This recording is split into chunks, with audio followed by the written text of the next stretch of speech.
Hello, let's continue our Sudoku adventure with Moose Jaw by Gene. So we have normal 6x6 Sudoku rules. That means in each row, each column, and each 2x3 box, we are placing the digits 1 to 6 exactly once each. We also have these region sum lines in the grid. The way these work is we segment them whenever they cross a box boundary.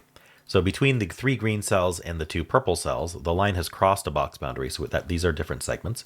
Then we cross again, making this a segment. Then we cross again, making that a segment. And every segment on the same line has the same sum. So if this was, for example, 4, 6 adding to 10, then this would add to 10, these would add to 10, and these would add to 10.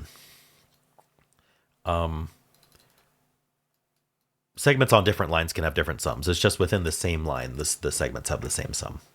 And that's it. Those are the rules. There's a link in the description if you'd like to try the puzzle yourself. And I'm going to get started right now. Okay. How do we want to get started here? Well, we know that this sum of 3 here can't have a 1 on it. So the absolute minimum we could put here is 2, 3, 4, which adds to 9. Oh, but it's even worse than that because we have this 6 looking in here, meaning there's a 6 on this segment. So the absolute minimum is actually 2, 3, 6.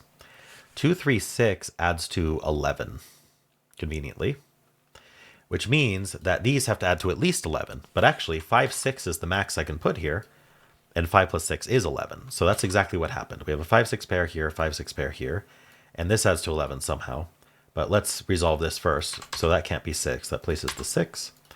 We know this is going to be 5. The 5, 6 pairs look in. We also have vertical roping, which I don't think we're going to need to use. But we're going to see 5, 6, 5, 6, 5, 6 here.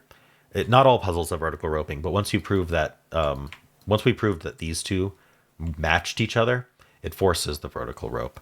And instead of proving it this time, I'd like you to, if you're not sure the proof on that, I'd like you to fiddle around and try to figure out why, if these two and these two have the same 2 digits in them, then we have that property for every pair of digits somewhere in these boxes. They are always on top of each other in some order. Anyway, this is 4 for this box. So we know 1 and 4 go together, 5 and 6 go together, 2 and 3 go together. You can see here we have the 1, 4 pair remaining. And then now in this box, we have the 2, 3 pair remaining. Down here, we have a 1, 4 pair remaining. And down here, we have a 2, 3 pair remaining. That's 2, that's 3. All right, all of that just got a ton of stuff. I think I want to think about this 11 sum by thinking about these outies. So we know this has to sum to 11. And as a result, this sum is either 16 or 17. We also know that the entire row adds to 21 because 1 through 6 is 21. So if this were 16, then to get to 21, we would have to add to 5. And the problem is these 2 digits cannot add to 5. We can't do 1 plus 4. We can't do 2 plus 3. So this has to be a 6, and that's a 5. And now these together add to 17. So to get to 21, we would need 4 more, which means that's 1, 3. That's 4 and 2. So we know that this is a 1, 3, 6. That's not 6, that's not 3. And this is a 2, 4, 5. Okay, and 2, 4, 5 does indeed add to 11. That's a good check. All right. Down here, we need 1, 2, 3, and that's not a 3. So this is also 1, 2, 3, and that's not a 3, so that's not a 3. So 3 in the row is placed here. These are just the same digit as each other because of single segment sums. That's a 2. So up here we need 3, 4, 5. That's not a 3. Okay.